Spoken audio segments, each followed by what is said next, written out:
Hi guys, আসসালামু আলাইকুম। Welcome my another cooking. শিখে নিন ঝটপট ডিমের একটা রেসিপি যা আপনাদের খুবই কাজে লাগবে। তো প্রথমে আমি দুইটি ছোট সাইজের আলু এভাবে কুচি কুচি করে কেটে নিয়েছি চিকন করে। তো এখানে আমি আলু দুটি দিয়ে একটি পেঁয়াজ কেটে নিয়েছি চিকন কুচি করে। তারপরে এখানে আমি দুটি মরিচ ফালি ফালি করে কেটে নিয়েছি।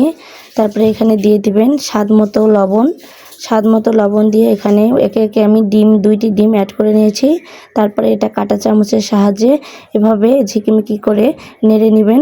অবশ্যই ভালোভাবে মেশাতে হবে যেন লবণটা চারদিকে ছড়িয়ে যায়। তারপর আমি একটা প্যানের মধ্যে তেল গরম করে এটাকে আমি দুইটি ধাপে ভাগ করে নিব, দুইটি ধাপে ভেজে নিব। একবারে দেওয়া যাবে না, তাহলে ভেঙে যাবে। অবশ্যই এটা আপনারা বেশি ছড়িয়ে দিবেন না, একটু মোটা করে রেখে দিব আমি। তারপর একটা পাশ ব্রাউন কালার হয়ে গেলে আর একটা পাশে আমি ব্রাউন কালার করে ভেজে নেব।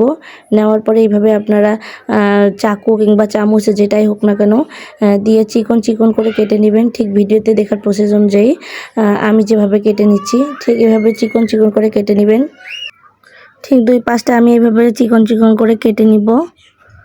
আপনারা যারা আমার চ্যানেলে নতুন তারা অবশ্যই আমার চ্যানেলটিকে সাবস্ক্রাইব করে দিবেন।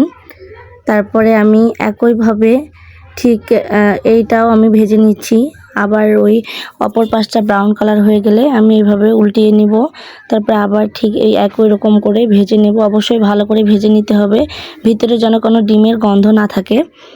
তারপর হচ্ছে আমি এখানে কড়াইতে আবারও তেল গরম করে এখানে পেঁয়াজ এবং মরিচ কুচি করে কেটে রেখেছি, এগুলোকে কিছুটা ভেজে নিব হালকা ব্রাউন কালার করে।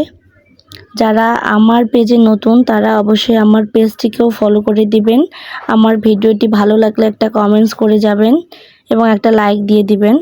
তো এখানে আমার মরিচ পেঁয়াজগুলো ভাজা হয়ে গেলে এখানে আমি মরিচ গুঁড়া, হলুদ গুঁড়া আর জিরা গুঁড়া ব্যবহার করব। এটা আপনারা আপনাদের স্বাদ অনুযায়ী ব্যবহার করবেন।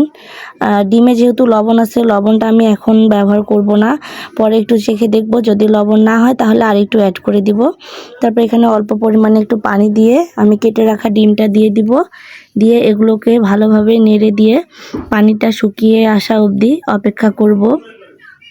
ঠিক এইভাবে পানিটা শুকিয়ে গেলেই আমার ঝটপট রেসিপিটা রেডি হয়ে যাবে।